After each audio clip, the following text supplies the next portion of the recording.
Snow Queen, a new audio drama by Deirdre Dwyer, presented by BrokenCrow in association with Garter Lane Arts Centre and The Everyman. Episode 7. The story of Mrs. Livens and Mrs. Fivens. Gráinne had been so surprised at the kindness of the little robber girl, she hadn't quite known what to say when she'd been bundled up and placed on the back of Cormac the reindeer. She waved goodbye and shouted her thanks behind her as they took off at speed. Cormac, thank you. Do you know where you're going? I'd know my way home blindfolded. How are you doing up there, Gráinne? I'm thankful for all the furs from the little robber girl, but still I'm freezing. Cormac, do you know how to get to the Snow Queen's palace? To be honest, no. But I'm bringing this to someone who will. And look, here we are. This is a strange looking house. The roof reaches nearly down to the ground. This is it. Watch your head. You need to bend right down to get in. Hello? Ah, Mrs. Livens. There you are. Who's there? Who is it? It's me, Mrs. Livens. Cormac of the Connells. Cormac, the second smallest one. Well, we haven't seen you here for 2 summers. Is that you? My, how big and strong you've grown. It's me, Mrs. Livens. Are any of the clan still around? Cora was in yesterday, and Calvin is doing great things 2 miles over. And where have you been, Pat? They'll be thrilled to see you. And who is that you have with you? I'm Gráinne. I'm looking for my friend Caoimhín. Cormac helped me to get here, but we have to get to the Snow Queen's palace. Is that so? I had to help Gráinne, Mrs. Livens. She helped to set me free. I was taken that summer and have been held captive since then. I'm so looking forward to seeing Mum and Dad and my brothers and my sisters, but I have to help Gráinne. Will you tell them I've been here and that I'll be back as soon as I can? Of course. But you still have far to go. It's more than 100 miles before you get to where the Snow Queen has her palace. Ha! Time for a plan. Let me give you some of this food and something warm to drink. The child is cold to the bone. How about a hot chocolate to start? Thanks. Oh, it's delicious. And here, have a baked potato. Now, I need to write a message, but I haven't any paper. What about there, on this dried fish? So we warmed ourselves, and we ate and drank while Mrs. Livens wrote her note on the fish skin. Yes, that should do it. Now, are you done? Are you warmed up? Gráinne, take this and give it to Mrs. Fivens. She'll know what to do. You'll recognise her house by the tall chimneys and the red door. Now, please take care of yourselves.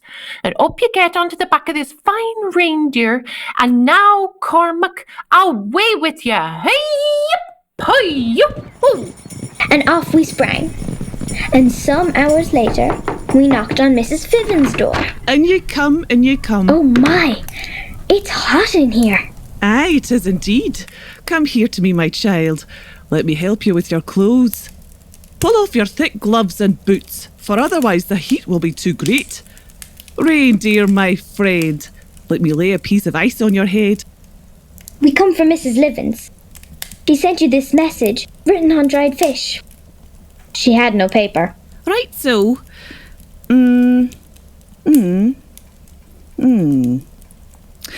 I have read it 3 times, so I know it by heart. Now, let me pop it in the soup. I do hate to throw anything away. Now, tell me your tale in your own words. I told her our story, and Mrs. Fivens said nothing until after a while she spoke. Caoimhín is indeed at the Snow Queen's, and I have to warn you that he has quite changed.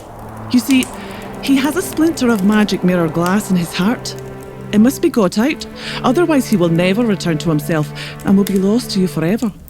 Do you have a magic potion for Gráinne that could give her magical powers to keep her safe and protect her from the Snow Queen? Magical powers? Much good that would be. Gráinne, will you stir the soup for me there? I want to have a quiet word with Cormac. Listen, Cormac, can't you see there is nothing more we can give the girl than what she already has? People, animals, and even flowers have helped her. She's travelled over half this country barefooted and still she's going strong. It is the power of her warm heart and her clever head. If she cannot get into the Snow Queen's palace by herself and rid little Caoimhín of the glass in his heart, then there's nothing we can do. Now, 2 hours north from here, the garden of the Snow Queen begins. Cormac, bring the little girl to the large bush with red berries. Set her down and hurry back as fast as possible. Don't stay talking. Gráinne started out on this journey on her own, and that is how she has to end it. And then, the Mrs. Fivens woman picked me up and placed me up on Cormac's back. And off he ran as fast as the wind. Cormac! Oh, I haven't got my boots. I haven't brought my gloves, and it's so cold. We can't stop, Gráinne, not until we reach the bush with the red berries. Okay, go as fast as you can. I'm holding on tight. There! Up ahead, can you see it? All right, Gráinne. Now, from here on in, you're on your own. Can't you come with me? No, you heard what Mrs. Fivens said, but don't worry, Gráinne. You've a warm glow that cannot easily be quenched. I believe in you. Good luck, Gráinne. So there she stood, without shoes or gloves, in the middle of the dreadful ice. She took a deep breath and took one step forward, and then another.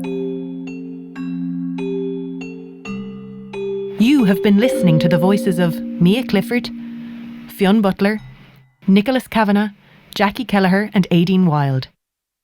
This project was made in the winter of 2020 and was only possible thanks to the support of the Arts Council, Waterford City and County Arts Office, Waterford Cultural Quarter and Winterville.